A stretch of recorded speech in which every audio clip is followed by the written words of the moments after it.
delicious crusty bread. This is a New York Times recipe that we've been working on for a while, and it makes delicious bread, and you wouldn't believe how easy and really cheap it is. So let's go. First thing is water, and I've broken down the recipe into different amounts. We're going to do a half of the original recipe. So you can have a thermometer, or you can have one of these, and that's your finger. And your water should be warmer than your finger, but not as hot as that just was. So we're going to do everything else first. But you can test your water and go, yeah, 117, 125, 100, they're way too much. Way too much. So what we're going to do is that's going to be where the yeast goes, but if you put yeast into hot water, you kill the yeast. If you put yeast into cold water, it takes a long time to wake up. So you want it a little warmer than your finger, but not as warm as we got it going now. So we're going to leave that a second, and we'll go on to measuring the flour instead. We'll give it a minute to cool down. That's all it really takes. You would be surprised. Just trying to get the recipe in front of me. It is 3 1/4 cups of all-purpose flour. Okay, you can get fancy flour. This is Walmarticus. This is Walmart, all-purpose unbleached. Unbleached because, do we need bleach in flour? I didn't think so. I used to use that, but then I thought, I don't really need bleach in flour, or for that matter, maybe not in my coffee filters. So I changed to both unbleached. So we're going to do 3 1/4 of that, and let me show you how to measure. You can always measure with a scale too, which is much more precise. But when you get the hang of doing bread, you're going to have the hang of this. So see, that's kind of one. It's a little bit less than one. Make up for it. Don't worry. Don't worry. And that's the thing about cooking and baking. Baking is a science. It's more precise. You could have a knife do this, or you could have this finger. Again, good tool to help me keep track.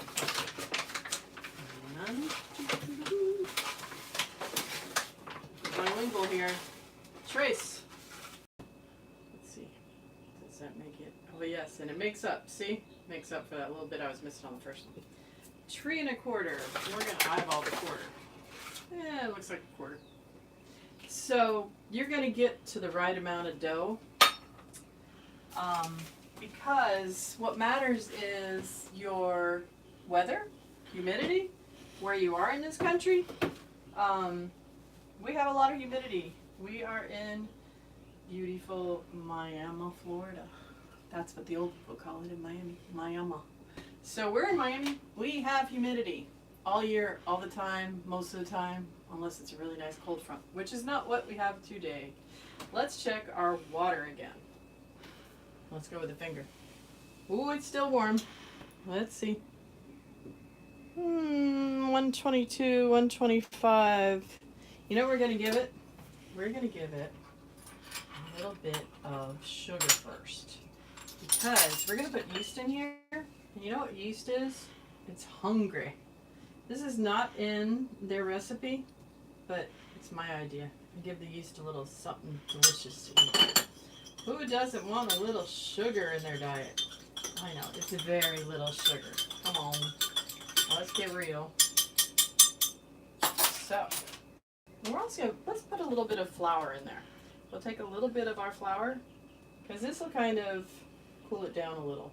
This is going to be our secret for cooling down the water. How do you like that? And you'll see it's all lumpy, bumpy, ugly. But before we put the yeast in, because what we're doing, this is our yeast, comes in a jar.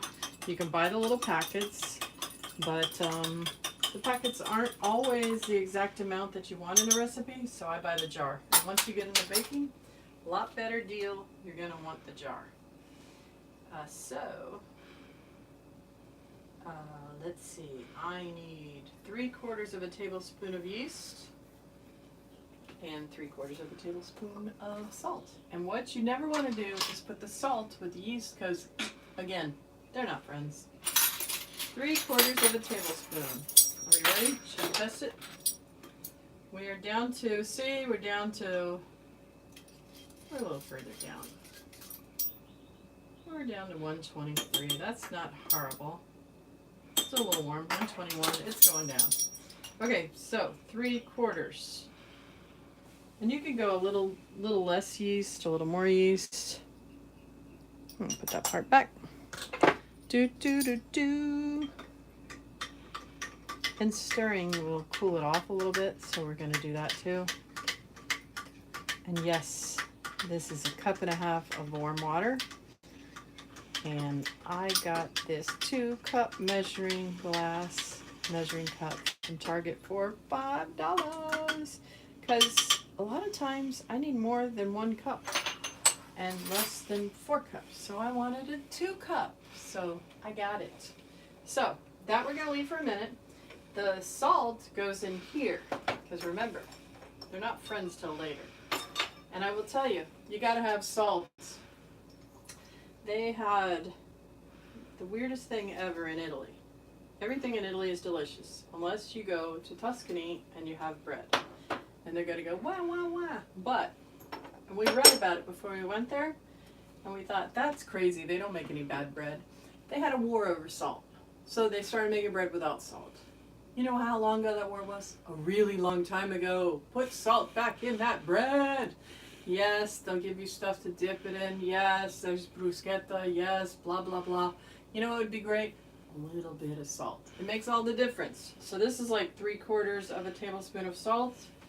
We mix that around so it's not all sitting in one area. It drives me crazy on cooking shows when they go bloop and they put salt in one area. And you know not all that salt is getting mixed well.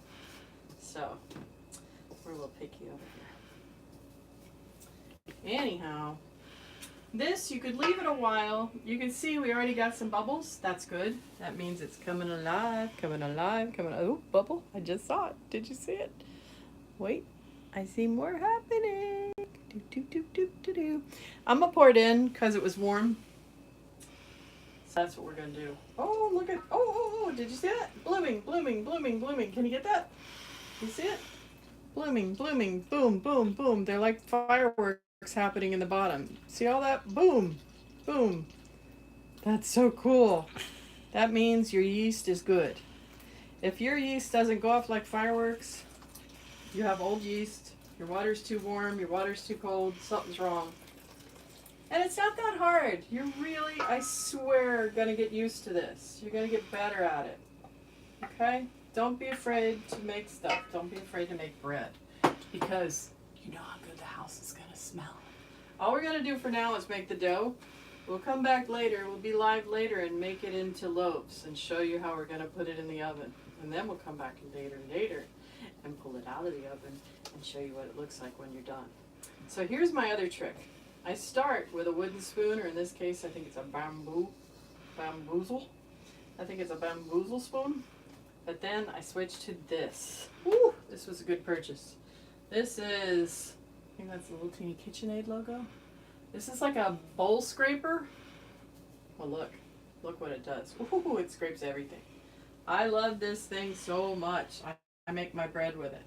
Keeps my hands out of there. I'm not afraid to get my hands in there, but this is really good when it's all wet dough like now. And it also, wait till you see how fabulous it gets. Everything off the sides and into the bowl, because that's where we want it. So I keep kind of going around. I go through the middle where everything wants to stick, and that's why the flour is still open. We might need more flour, depending on where you are. You might need more water, depending on how dry it is, and that's what's flexible about this recipe. Yes, it's baking. Yes, baking can be precise, but totally depends on weather. And that's not a bad thing. Oh, look, it's coming together. It's so nice. I can't even. It's like I planned it or something.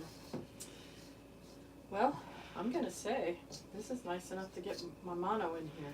That means hand, in case you didn't know. So what I do is just pull it and fold it and pull it and fold it and pull it and fold it. I'm going to do it. And I can do it with this when it gets a little too wet to do that. And you're just kneading it. Could I have done this in a machine? Yes. Did I want to? No. Do I need a little bit more flour? Yes. I'm just gonna Bloop, bloop, bloop, bloop. Sprinkle my hand.